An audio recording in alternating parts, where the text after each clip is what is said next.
Australian Alan Jones was crowned World Champion of Drivers at the conclusion of the 1980 Formula One season. The first Aussie since Sir Jack Brabham to achieve the feat, and the first Williams driver to do so in only the team's fourth year in the sport. What nobody knew at the time was that this would be the last World Championship of Drivers. From now on, the premier competition in world motorsport would be the World Drivers' Championship. A seemingly minor linguistic tweak, but one that hid a multitude of changes. Political, organisational, technological, within the sport of Formula One.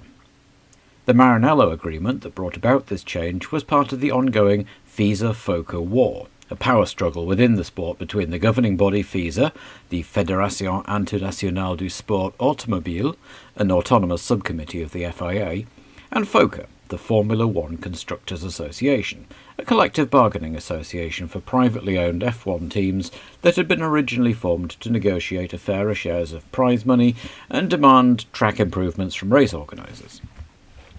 I don't want to go into all the ins and outs of the FISA-FOCA war, but a brief introduction into the state of play at the end of the 1980 season is in order.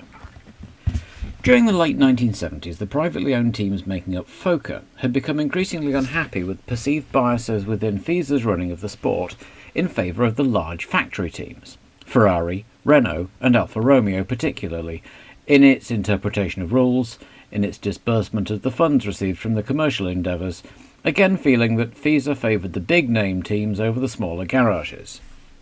Around this time, Ferrari and Renault began experimenting with turbocharged engines. In fact, this was the entire reason behind Renault's involvement in the sport.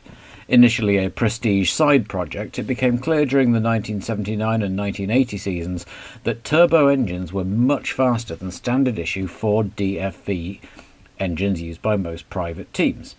If only the turbo's reliability problems could be solved, they would be unbeatable.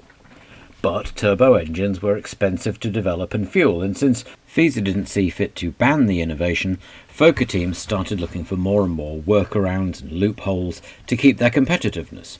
Notably, the use of ground effect aerodynamics, shaped car undersides which sucked the car down onto the track using sliding skirts to reduce ground clearance to zero.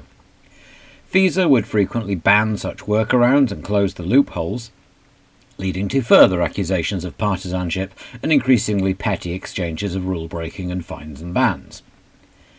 Matters came to a head at the 1980 Spanish Grand Prix in June, when FOCA noticed that attendance at the new 45-minute driver's briefing instituted by FISA was not compulsory in the course handbook, and its drivers stayed away en masse. FISA responded by doling out fines and declaring after Friday practice that the race could not go ahead. King Juan Carlos insisted, and the race was eventually run as a non-championship event without Ferrari, Renault and Alfa Romeo, who all withdrew. After the 1980 season, FOCA decided to employ what they saw as the nuclear option and launched their own breakaway series, the World Federation of Motorsport. But it soon became obvious that there simply wasn't the support for it, especially after FISA made it clear that any circuit hosting a WFMS event could forget about ever having another FIA race. The Maranello Agreement, and the Concord Agreement that came later, were attempts to negotiate a peace treaty in this ongoing war, and tried to strike a balance between FISA's desire to professionalise the sport and FOCA's wish for a greater say in decision-making. Part of this was the change in basis of the two championships, drivers and constructors, and of the calendar itself. Until 1980, any circuit owner anywhere could decide to host a race to Formula One regulations and, providing the FIA agreed that all the requirements had been met, the race would be run. Organisers could invite specific entrants or leave an open entry as they saw fit. FISA would then choose a selection of these races to be championship races to be awarded points. Each race was essentially an independent event, and teams and drivers entered each individually. Racing drivers of means but without a works drive would often gather a couple of mechanics, buy a car second-hand, or direct from a manufacturer, and enter races in an attempt to attract a contract, or even just for the fun and prestige of entering their home Grand Prix. From 1981 onwards, this all changed. The FIA Formula One World Championship was now a single-season package. Teams would have to register to enter the whole season, and would have to build their own chassis, eliminating the amateurs from what was, after all, a dangerous and highly technical sport.